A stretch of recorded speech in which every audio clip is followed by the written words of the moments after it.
A transformação do corpo ressurreto, conforme descrito pelo apóstolo Paulo, é um conceito profundo e fascinante abordado principalmente em suas cartas ao Novo Testamento, especialmente em 1 Coríntios capítulo 15.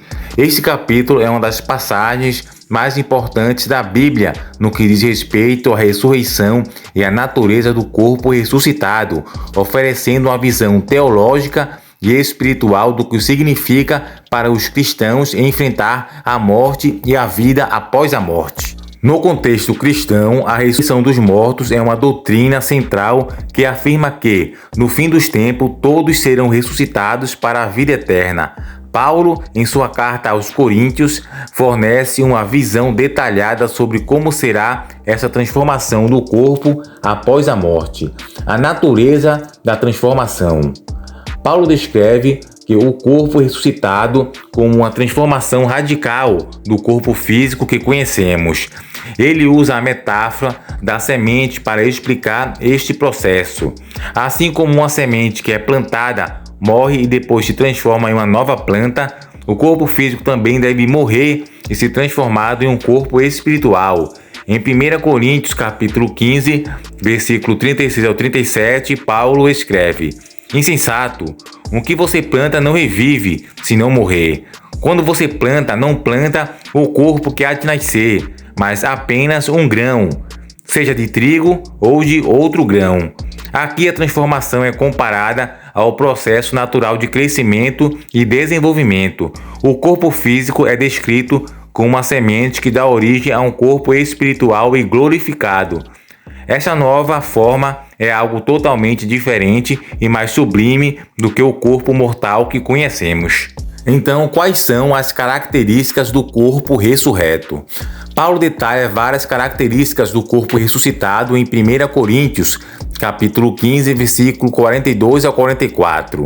Ele diz: Assim será a ressurreição dos mortos. O corpo que é semeado é perecível. O corpo que é ressuscitado é incorruptível. É semeado em desonra e é ressuscitado em glória. É semeado em fraqueza e é ressuscitado em poder. É semeado o corpo natural e é ressuscitado o corpo espiritual. Primeiro, a incorruptibilidade. O corpo ressuscitado é incorrupto ou incorruptível, o que significa que ele não está sujeito à deteriorização ou à morte, ao contrário do corpo físico, que é vulnerável e perecível. O corpo espiritual é eterno e duradouro. Segunda característica é a glória. O corpo ressuscitado e glorioso, refletindo a plenitude e a majestade de Jesus, de Deus. A glória do corpo ressurreto é uma manifestação da presença divina e da perfeição que será revelada na ressurreição.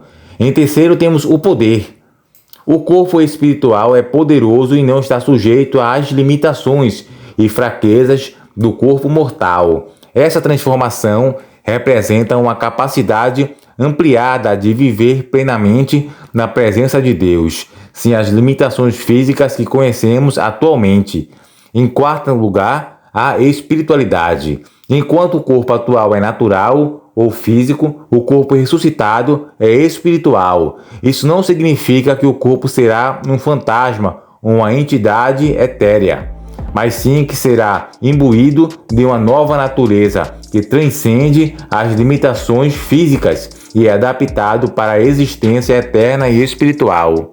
Vamos falar agora do significado teológico. A transformação do corpo ressurreto tem um significado teológico profundo. Primeiro, ele valida a promessa de vida eterna oferecida por Jesus Cristo. A ressurreição de Cristo é o exemplo e a garantia de que a ressurreição dos mortos é uma realidade.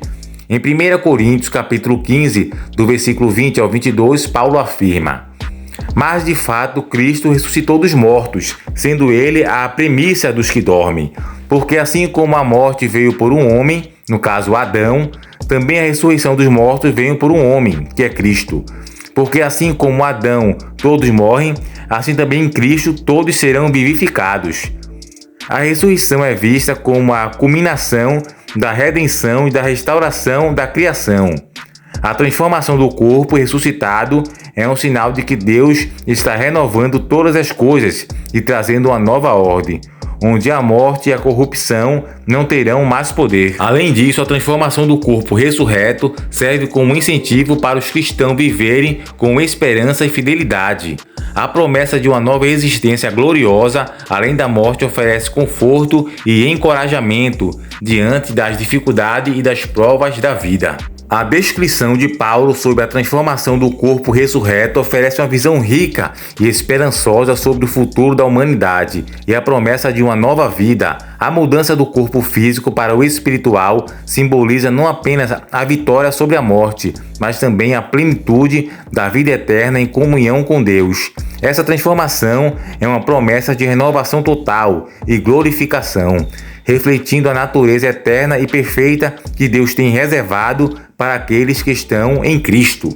Amigos e amados irmãos, esse tema é um tema muito relevante e importante nas Escrituras Sagradas, principalmente no Novo Testamento, onde Paulo, inspirado pelo Espírito Santo, fala sobre a transformação do corpo físico que nós temos agora, o corpo corruptível, corrupto, que no caso vai envelhecendo, vai morrer, para a transformação do corpo incorruptível, o incorrupto, que no caso não envelhece, não morre, e está sendo preparado para a vida eterna, para a eternidade. E como foi dito, não é um corpo, é uma entidade imaterial, tipo um fantasma. No caso vai ser um corpo mesmo físico, um corpo tangível e não um corpo intangível. Então que todos possam se motivar, viver o Evangelho para poder participar desse tipo de transformação que ocorrerá no futuro, na segunda vinda de Jesus, que de acordo com os acontecimentos socioeconômicos, geopolíticos, já está próximo, e também pela questão do clima, da natureza, desastres naturais, tudo isso já aponta para a gloriosa vindoura segunda volta de Jesus Cristo. Então que todos alegrem-se e se animem uns aos outros. Maranata, vem Senhor Jesus. Então que Deus abençoe a todos grandemente. Compartilhe esse vídeo com algum amigo seu e deixa seu comentário aqui abaixo. Se inscreve no canal, que o nosso objetivo é evangelizar e passar o Evangelho para mais pessoas, para você ter mais conhecimento das Escrituras Sagradas. Não se esqueça de orar e ler a Bíblia. Fiquem todos com Deus e até o próximo encontro.